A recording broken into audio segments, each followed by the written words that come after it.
Welcome to My Time to Shine. I'm your host, Emily. Hi, Jenny. Hi, Welcome to my podcast. thank you for having me. Oh, it's an absolute pleasure. For all our listeners in the world, could you let us know a little bit about yourself, where you're from, and a little bit about your background? Sure. My name is Jenny. So I'm originally from Atlanta, Georgia. Um, I've lived all over the country. I've even lived in the Caribbean.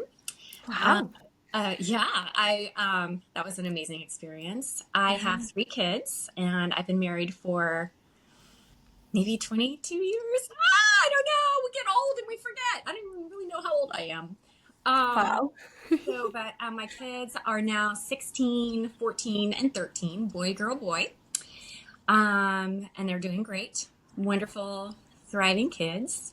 Oh, Um, so maybe, let's see, it was a little over 4 years ago. My son was diagnosed with type 1 diabetes, and I share our journey online, and I think that's kind of how you found me. yeah. Um, It but is. I've been following you on Facebook for a while. I saw your Facebook page and I thought, wow, this is just incredible. Thank you. And We yeah. we were really lucky to stumble upon some other parents and people who basically introduced us to a completely different way of management.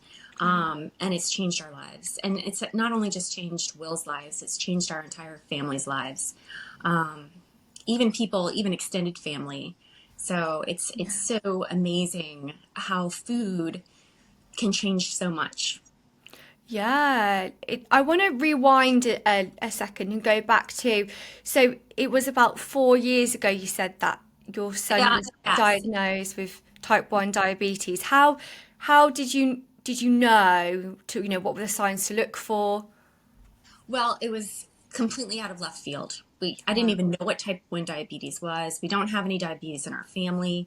And it was during COVID. So we were actually home in quarantine, really.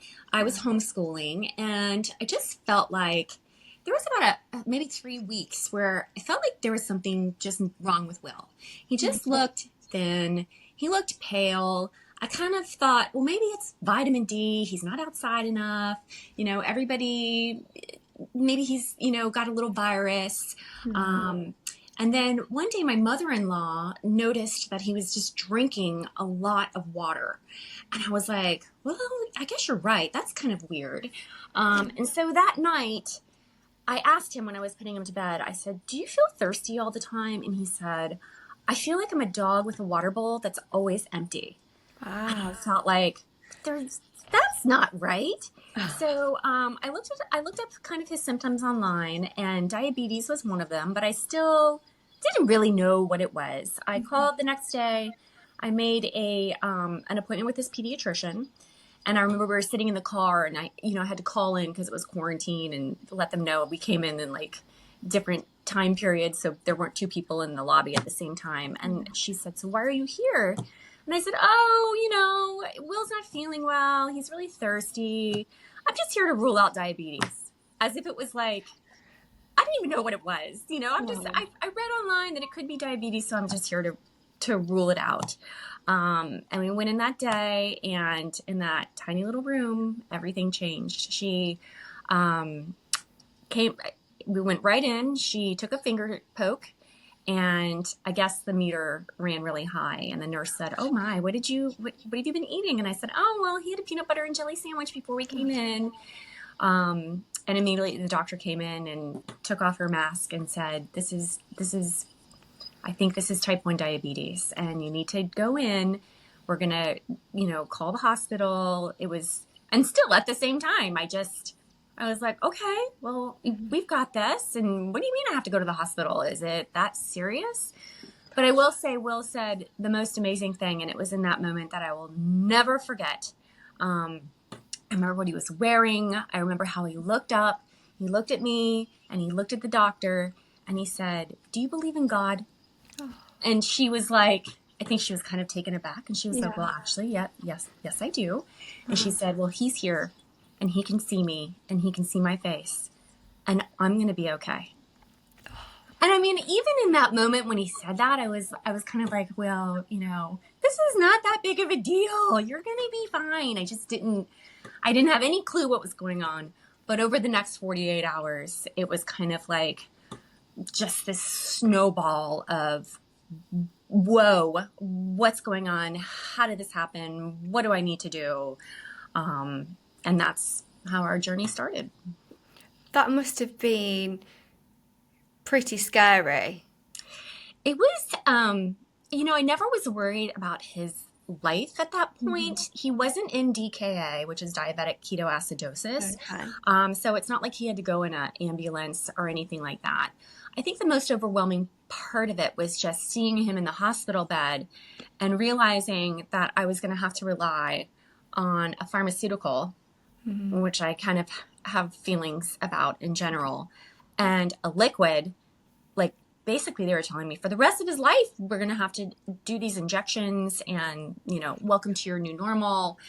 That part was very overwhelming. And it was very overwhelming to know that I was responsible for calculating a tiny little bit of liquid that could either kill him or keep him alive.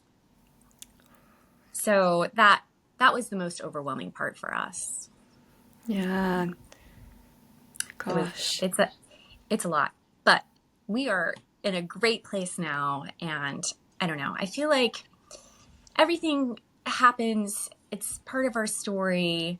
We're not sad anymore. I was very sad for a while in the beginning, but then I decided this is not going to ruin our lives. We're going to figure this out. And I mean, basically we're just going to win. We're going to beat the odds. And we do. I love that. And especially in your post, you say type 1 as in WON, type 1, you're winners. And I really feel that, from what you share online. I think it's fantastic. And you've clearly done so much research into nutrition. So I'm studying nutritional therapy, and this is one of the reasons why I really reached out to you, because I just think it's so fascinating that you balance your son's type 1 diabetes. But not only that, I saw a post that you have reversed your children's ADHD. Yes. Yeah. I mean, so it's not just, I tell people all this time, it's not just blood sugars that we do it for. I mean, yes, for mm-hmm. sure. I mean, it's huge, but we've had so many wonderful things happen since we changed our diets. All three of my kids were on ADHD meds, all of them diagnosed. My oldest son had just the biggest trouble. And I knew that firsthand because I homeschooled, and it was really rough. No more meds for any of them. And along with the no more meds, no more side effects from the meds, because there are tons of side effects with those things. My kids were always constipated. No more constipation, no more problems with belly aches or anything like that. I mean, imagine that. You change the food. You don't have to take Marilax. Gosh. Like, imagine that food could actually be what's causing your stomach issues. We don't have any more sleep issues. I mean, and it could have been too from the ADHD meds, but my kids from a very young age, I was always trying to give them like little tiny pieces of melatonin. We were doing meditations at bed. They were all just terrible sleepers. It was really wild, and the whole family dynamic has changed. Just the impulsive behavior is gone. It's just such an easier life. I mean, it really is such an easier life. And I wish not one doctor ever asked me what I was feeding them, other than, are you making sure that you give them enough milk? That's crazy. Okay. I mean, nobody ever mentioned that, diet could have anything to do with constipation. Mm-hmm. They just told me to give Marilax. Sleep issues. It's a missed opportunity in our medical community. It really is, because what we put into our mouths all day long matters. I mean, It's logical common sense. So that's that's the story. We also are, of course, cavity free. The dentist says he's never seen such clean mouths in his life. And I'm like, yeah, it's because my kids don't eat sugar. Ah, Um, you amazing. know, amongst other things, peer relationships, athletics, um, and mindset. You know, they're really proud of themselves. They're all A students. No behavioral problems. I used to get that call every 2 weeks after school started about behavioral issues. Those are gone. It's just a completely different life, and it's amazing because I have 3 kids, and it was a lot. It was a lot. Yeah, all three. So all three of your children at one point were on ADHD All medication, 3 were on ADHD meds. and they're not. They're not now. No, they haven't been in 3 years. Wow. Yeah. Do Yeah, you it's think amazing, that's right? a big thing in, in schools in children that to medicate children with ADHD? Do you think that's the first point of call that they kind of go to? Absolutely. Yeah. And it's not even, it's, listen, it's not even a sophisticated system. They gave me a printout with check boxes, and they asked me to give one to the teacher, one to me. And then the doctor determined that my kids needed to be on a stimulant because of what we said. Like it Gosh. was, yeah. And you never know which stimulant's going to work. So you got to try a bunch of different ones, and just depending on which one has the least amount of side effects. And I'm not against medication in any way, shape, or form. If somebody needs medication, you need to give them medication. And there was a point where my kids needed the medication. They just didn't after I changed their diets. Oh, let's get into this then. I think, can you share what did you do? What changes did you make to their diet? Well, we gave up all sugar, and we gave up sugar that isn't called sugar. We gave up wheat. We gave up rice. We gave up potatoes. We gave up corn. We gave up all grains like pastas. We gave up everything that is sugar that's not actually called sugar, like high fructose corn syrup, all cane sugar, brown sugar, date sugar. We gave up Wow. all high sugar fruits, like bananas. And we just really focused on proteins, healthy fats, and non-starchy vegetables. I baked a lot in the beginning. I found all safe sugar substitutes that are natural, like monk fruit, stevia, allulose, those sorts of things. And I use almond flour, coconut flours. I even use lupin flour sometimes. And that's basically where we started. It was really hard in the beginning because I basically had to change everything that I knew, everything that I had been doing. But I had to save my child's life. And Yeah. there was no not doing that. So we had a family meeting in this room here. I don't know if you can see my room. Yeah. Sorry, it's probably Love best. It it. has like four little chairs. But we had a family meeting, and we discussed what type 1 diabetes was. We discussed how it worked. And we discussed why Will needed insulin, and we discussed what could happen if we made a mistake with insulin, and what could happen if he ran high blood sugars for too long when he was older. And we discussed all the hard part too. We discussed shortening life. We discussed long-term complications. And in that moment, we all decided to make a pact. We decided we were going to do it for 2 weeks, and we were going to cut it all out. And surprisingly, my other 2 kids were fully on board. Never once did they ever complain. Never once. And I think what really helped was giving them the why behind why we were doing it. We were really honest. And, love conquers all. That's all I got to say.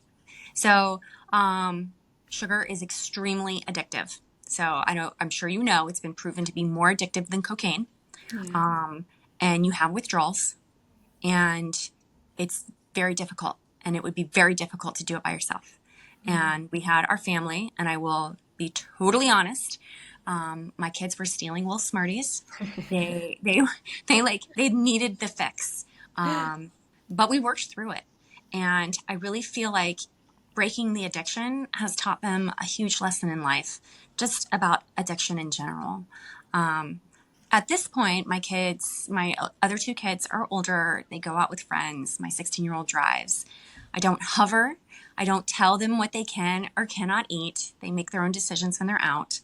Are they going to the ice cream shop and getting double scoop ice creams and waffle cones? I don't think so.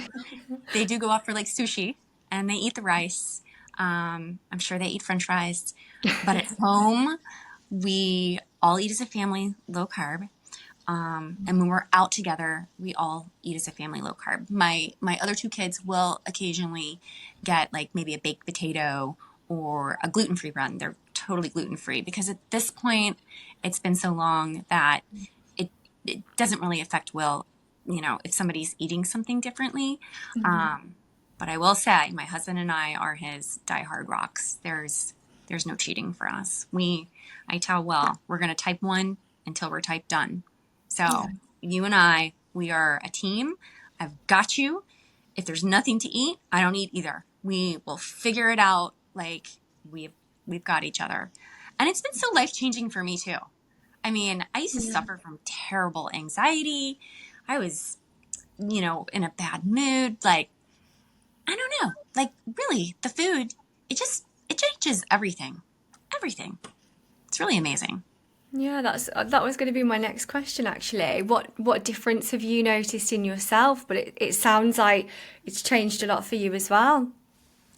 Yeah, well, I don't have anxiety anymore.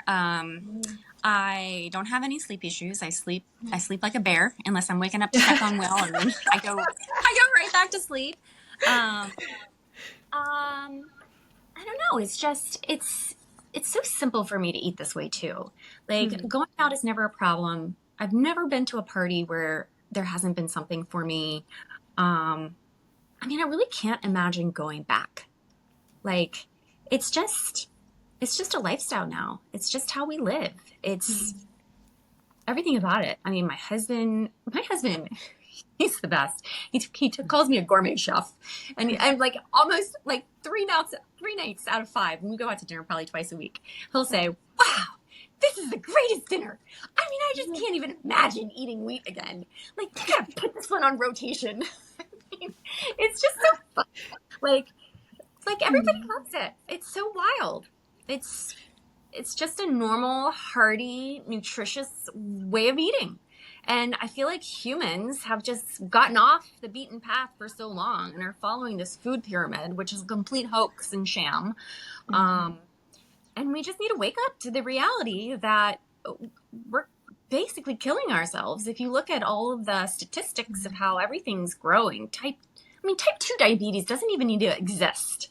Like, I can't even believe people don't understand that they don't have to have type 2 diabetes. Like, it's bizarre to me, and cancer on the rise, chronic conditions on the rise. I mean, I know people who have reversed things like asthma and eczema just by changing their diets. What you eat? It's crazy. Yeah, I'm just nodding in in accordance with you totally. I think with the food pyramid, it promotes the mass majority of your food coming from grains and starchy carbs. Yeah. Sugar. I mean, it should be turned completely like, and the grains should be like. I mean, I don't think the grains should be this. But, it's hard because it's an addiction. Yeah. It is an addiction. And once somebody understands that, I feel like it's easier for them to make the change. Yeah, that's it. And food is really addictive. Ultra processed foods. There are people who have severe addictions to food who carry so much weight on their body. It's been recognized now as an actual, like binge eating disorders. It's been recognized as a thing now. Yeah, it's really sad. I really feel for these people because I don't feel like it's all their fault. The companies are using all these like special bliss points and how many chips do they eat until they can't eat anymore. We want to make them like that. And these chemicals that are being added to our kids' foods and targeted to kids, like Yeah. walk down a cereal box aisle and it's just all these cartoons and it on these terrible foods. It's really heartbreaking. Yeah, it truly is. And you can see a difference. Like, I've got two young children, aged 3 and 5, two boys, and we feed them a very meat-based sort of whole foods diet. But they do have some things. Occasionally they'll have some sweets or something, or they'll go round, someone's house and they'll give them some cereal. And we notice a massive difference in their behaviour. If they have some cereal or like sweets or chocolate, they are off the walls, like running around. They literally can't sit still, and they have meltdown after meltdown. Yeah, well, it's the fight, and then it's the fall because you fall Yeah, too with blood sugar. And I just want to say, I don't think that bananas are evil. I don't think that chocolate is evil. I don't think yeah, that general treats are evil. We just don't eat them because they don't work for Will's blood sugars. Um, I don't think fruit is evil. I just, for us, and I also believe in moderation for other people, but moderation is a difficult thing when you're talking about such an addictive substance. So, absolutely. For all our listeners, so I'm going to explain my view on the difference between type 1 and type 2, and then I would like to hear what your view is. So type 1 is an autoimmune condition where your body's immune system attacks the insulin producing cells in the pancreas, and it's not reversible. Type 2 is basically insulin resistance, where your body does produce insulin, but it doesn't really use it effectively, and that type 2 can be reversed. Would you yes, agree with that? Yeah. I would agree with that. It's because you're just eating too much sugar and your body can't keep up with Yeah. what you're eating. So when you reduce the sugar, your body can relax. I will also say something that's really interesting about type 1 diabetes is the honeymoon period. And the honeymoon period is when, right after you're diagnosed and you start taking insulin, your body actually starts making insulin again. And a lot of people will come off. I know, it's really interesting. I mean, I really think they should be studying that more, but that's for another topic. Yeah. And so people can be off insulin for a certain amount of time, and that's called the honeymoon period. Now, the coolest thing that I've ever heard is how many people that immediately change to a low carb diet and honeymoon for years. Wow. Years. 5 years is the longest that I've heard. And there might be some that are longer. Years. And can you imagine taking the pressure off the pancreas? Can you imagine if every new parent that has a child that was diagnosed with type 1 diabetes, if the doctor said, listen, if you take the pressure off the pancreas by changing your food and really reducing your sugar intake, your child could come off insulin for an extended period of time. I mean, how many parents would be like, oh, nah, we'll just feed the McDonald's? I mean, none, right? You would do good, but and I might have gotten on a tangent, but that's just not what is told to parents of type 1 children when they're diagnosed. But yes, type 2, too many carbs in the body, your poor little pancreas just can't keep up. Reduce your sugar, exercise, which is huge for blood sugar. And I can tell you because I watch blood sugar and I see what exercise does for Will. Exercise and diet for type 2. And unfortunately, there is no reversal for type 1 yet. Yet, powerful word, and we will always stay very hopeful. But I use small amounts of insulin, meal insulin, to cover the food that Will eats. So Will has to have insulin with all of his meals regardless. Will always has insulin in his body. So Yeah. Will takes a basal insulin, which is the insulin that covers the sugar his liver makes. That's it, not food. And he takes that twice a day. And then he takes meal insulin. A lot, most people who have type 1 diabetes count carbs, and that's counting sugar.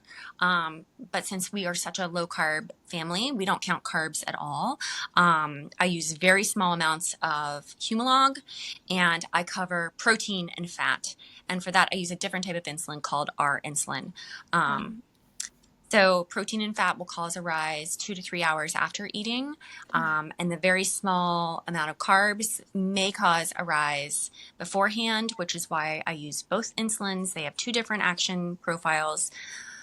But the goal is to eat foods that cause slow rises in blood sugar so that we can use safe, smaller amounts of insulin to lower that blood sugar and keep it at a normal range. Versus eating sugar, which has spike up to here, never ever going to be able to outsmart that with insulin. So most of the time you're either going to under bolus or over bolus, and you're either going to stay high or you're going to have a super crash. And I'm just not interested in that life. And that's why we do it the way we do it. Yeah. Does he ever have to have like emergency sugars just in case? So, well, that is a different strategy that we use than most people. We only use dextrose or glucose to treat low blood sugars. And yes, he has had emergency fast-moving sugars, but they are very uncommon. Typically, if he's going to have a low blood sugar, it's kind of creeps, it's slow-moving, and it's easily corrected with a precise amount of, I use Smarties, he keeps them in his pocket, and I can like text him or ask him to eat a certain number, 5, 2, whatever, how many Smarties. These lows are very short-lived, very quickly corrected. Because he doesn't eat sugar, his body reacts very quickly to sugar. Another pro. And so he rarely ever has a low that he actually feels. Wow. Yeah. Wow, that's huge. Yeah, it is. It is huge. I mean, I've had one emergency at school. He was on the playground, and it was my fault. I stacked an insulin correction, meaning that he had a high blood sugar and I gave him too much insulin, and it caused him to have a low blood sugar on the playground. But we saw it coming, and again, he just had to go inside and get his glucose and easily corrected, and he went back outside to play. So yeah, it's, when I say that it's not an easy life, you know, we have to constantly monitor him. But when I say it is a less stressful, I really mean it. Like, I really couldn't imagine doing it any other way. I am so grateful and so blessed. We found this way of management, and we are so grateful and so blessed for the tools that we have. Wow, it sounds like it has been an incredible learning journey that you've been on. It really has, in different ways. Mindfulness, spiritualness, health-wise, all of it. It's really been an amazing journey. We try to look at everything that we've been through as a gift. Wow. Because it's changed our lives so much. So much. So in fact, I don't know if you saw, I made a post the other day. We were walking out to school, and Will looked at me and he was like, you know, I think I'm the healthiest kid in the school. I was like, really? Why do you say that? Because I don't eat any sugar, and I just feel really healthy. I mean, Will runs cross country. He plays soccer. He plays flag football. He plays tennis. He does swim team.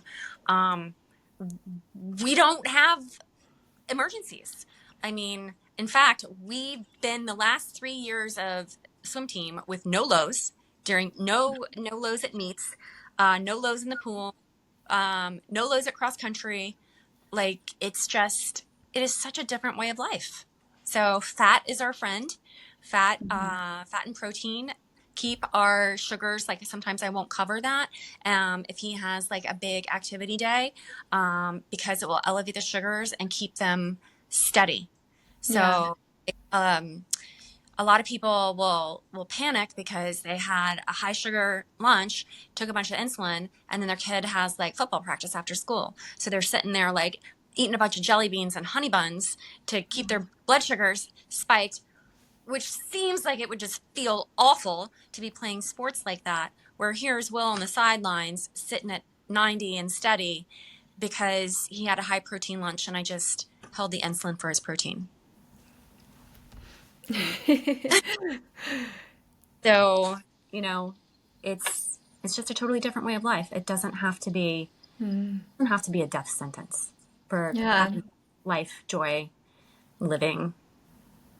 You know, there is another way. Yeah. And I love that you said fat is our friend because people are so afraid to eat fat. Yeah, well, you can't eat high sugar and high fat. That would be a problem. We don't focus on fat, but it comes along for the ride. Yeah. I will say that I use it as a tool sometimes. Like Will decided to run 2 miles with a weighted vest on the other day, like before Wow. dinner. Uh, yeah. And then he works out too. He does weights with his dad.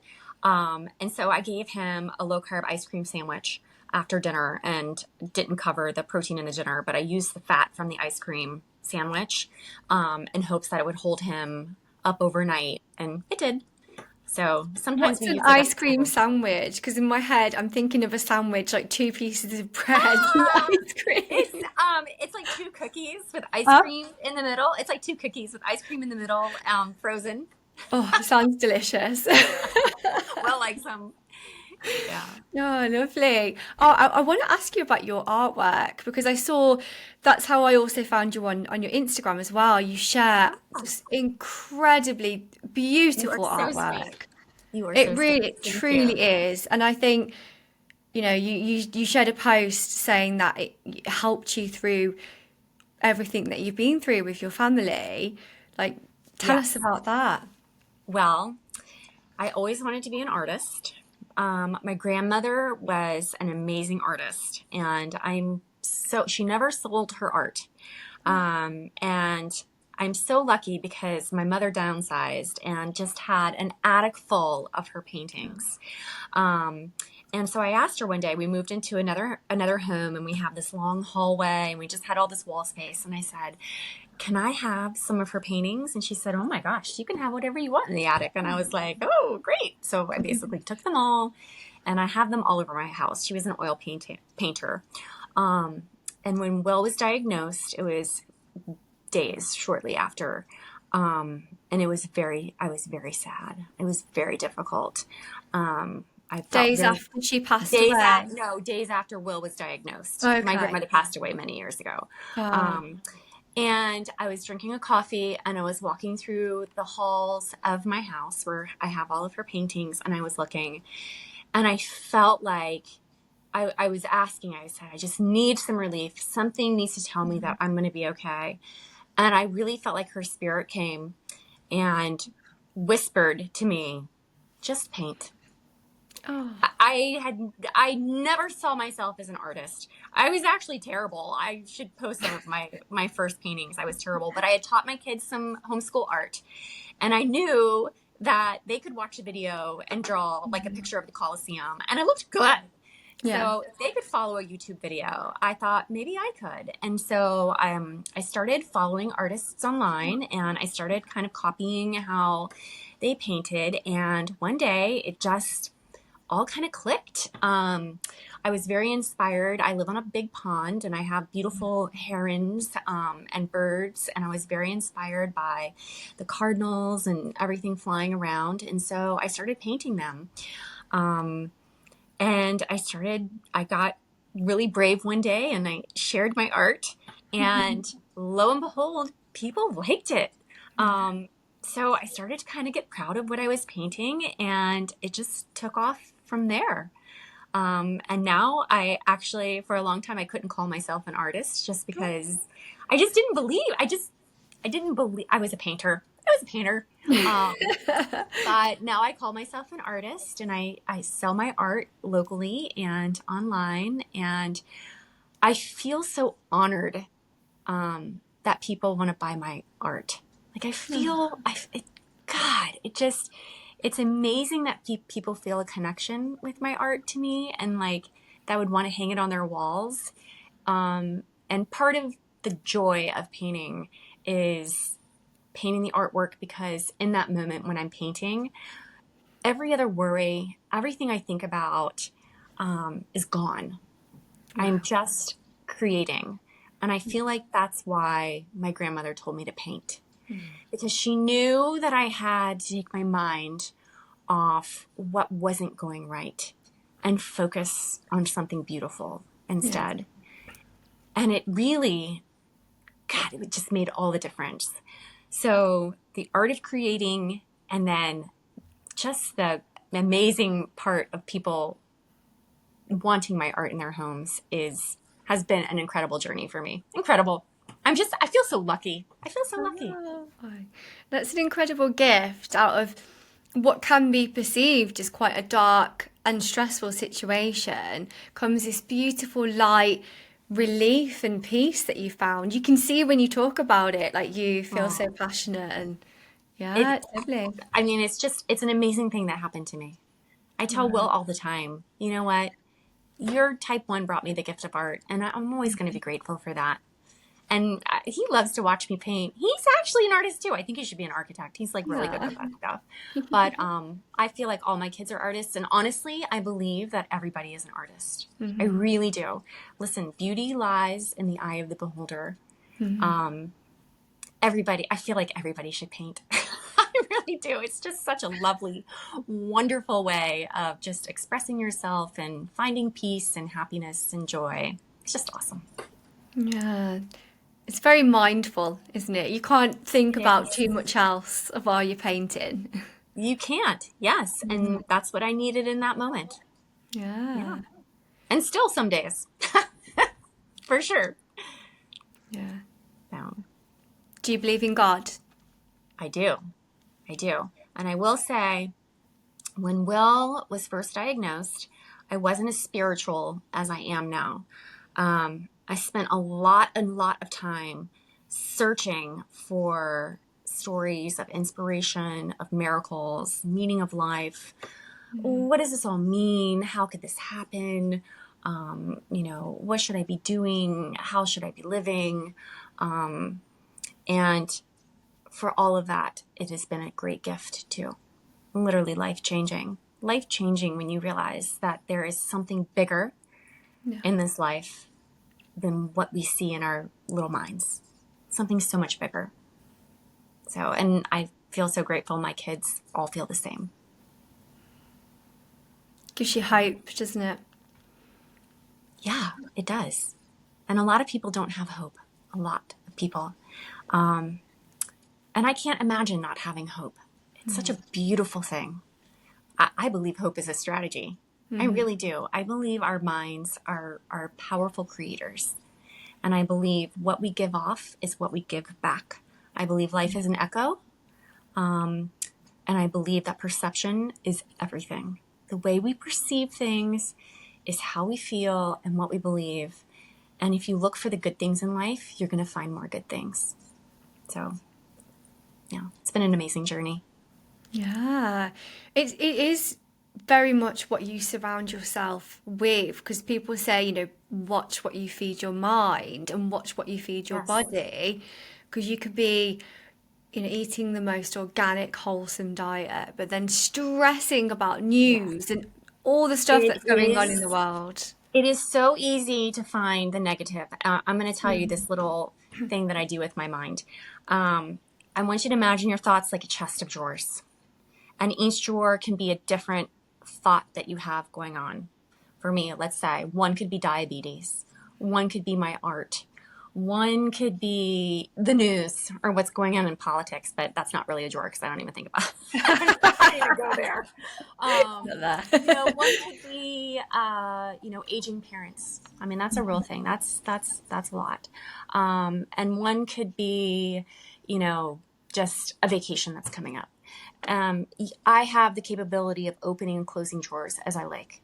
And when I have that visualization in my mind, I can catch myself thinking about something in a drawer that maybe I don't want open in that moment. And I have become a master at redirecting my thoughts. And it's so amazing when you can do that. It takes a lot of practice, a lot.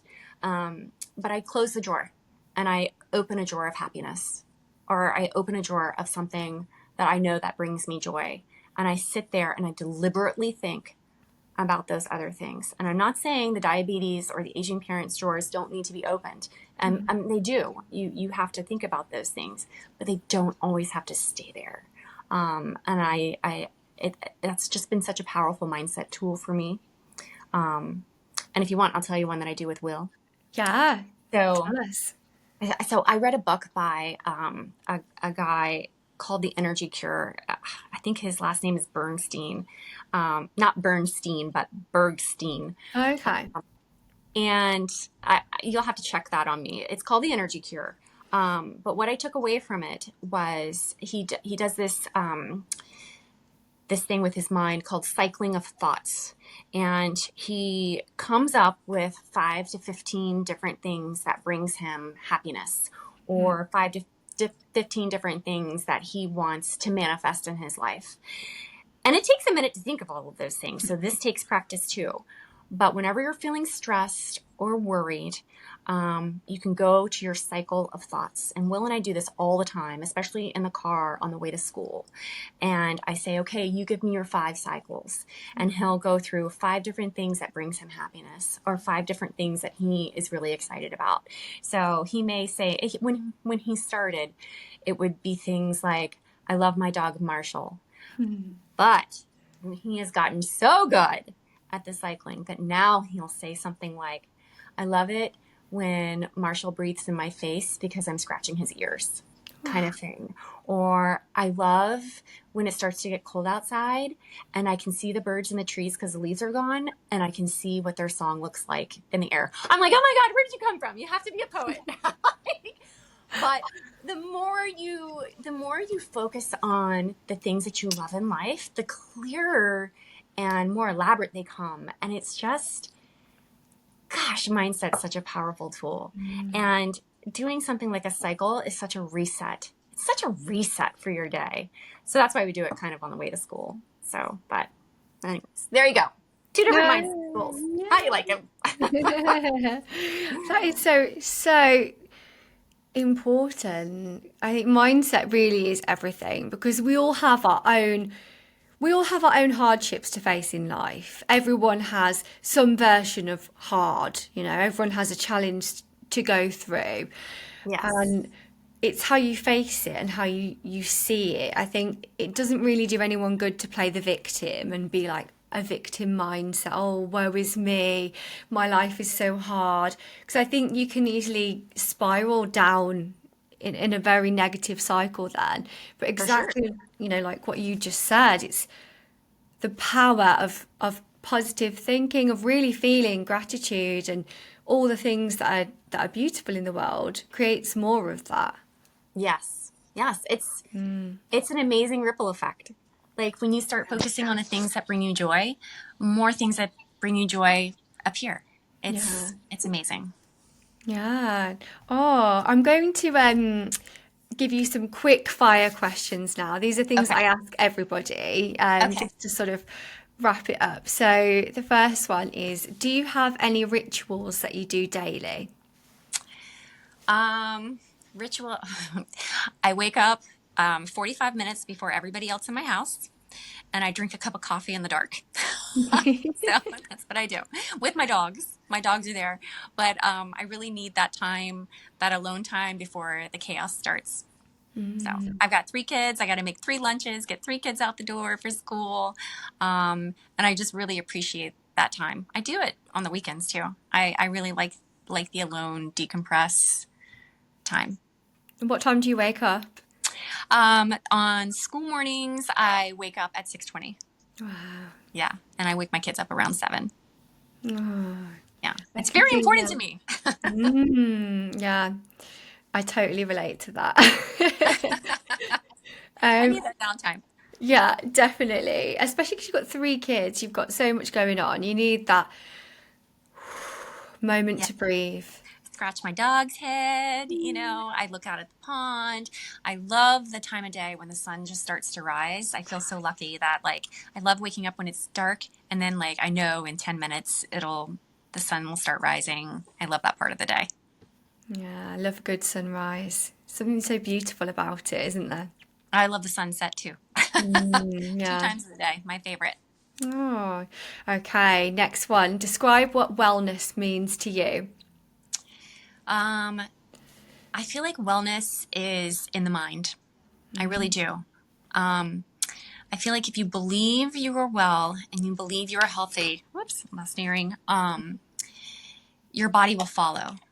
So, and I really do believe there is a big part of healing that we are completely capable of as humans to achieve. And that goes with believing what our bodies are capable of. So for wellness, definitely part of it is your physical body. But if you have the right mindset, I feel like you can get your physical body to where it needs to be, personally.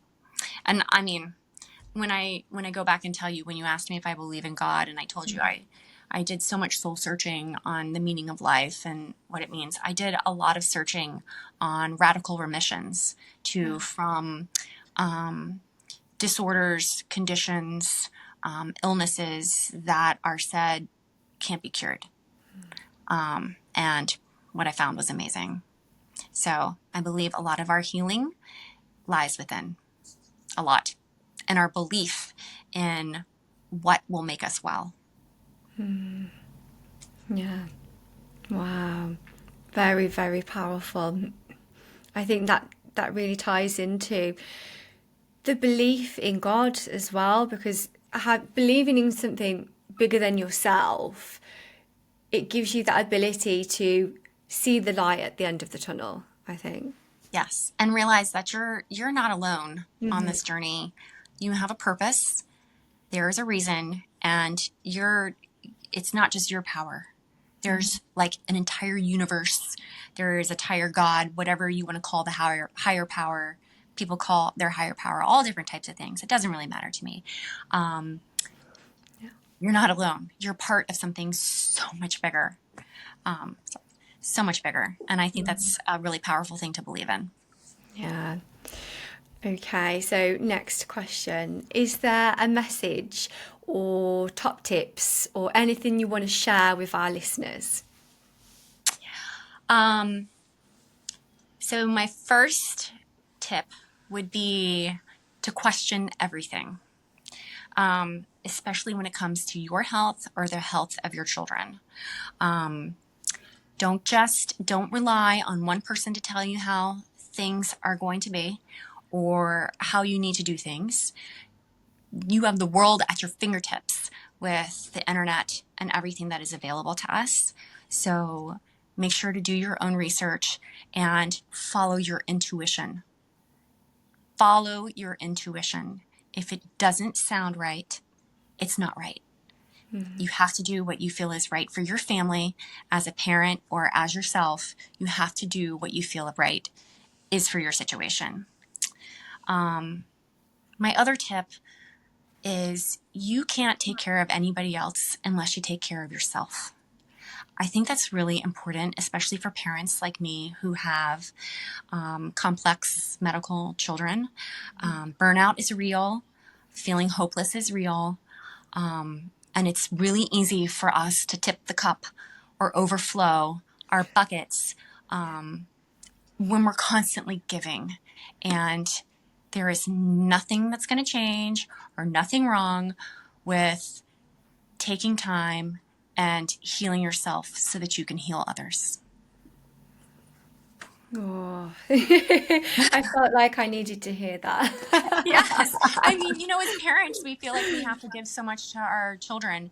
And we do. I also say that something that's important as a mom is your husband or your spouse is also equally as important in filling their bucket as well, because you can fill each other's. It's not easy being a parent. There's a lot that we could choose to worry about or a lot we could choose to be frustrated about. And when we center ourselves and we remember what's important in life and we focus on joy and we focus on being the best version of us, all of that bleeds out into how we care for our kids. I really do believe that. I did all that soul searching, and I searched out miracles, and I share all of that with my kids. All of it. Sometimes they think I'm such a weirdo. But, I'm like, but look, if you look at it this way, and I hope that one day they look back and they realize, wow, I hope it's an imprint on their lives going forward. There's just so much to be happy about. And you just need to look for all the good in life because it's there. Yeah, it's there. You've got to look for it. Open your eyes to the beauty of the world. It's there. I know. It's hard. It's hard sometimes, and you feel like everything's crashing around you. But I say this all the time. A miracle doesn't have to be winning the lottery. Yeah. There are ordinary miracles every day. It's a ladybug on your windshield. It's a flower blooming in your garden. It's a cardinal landing in your bird feeder. It's the sun shining down in your face. Like, just seek the ordinary miracles. Just look for them and redirect your thoughts. Yeah. Open your happy drawers, and cycle through the things that bring you joy, and or things that you want to manifest. Because I do believe when you think about things that you want to happen, I also make vision boards. I do those with my kids. I love those too. When you're constantly thinking about the things that you want in life, I feel like you're attracting more and more of those things to come. Yeah. I completely agree with that. I literally have my vision board up there. Oh, you do? I think they're so awesome.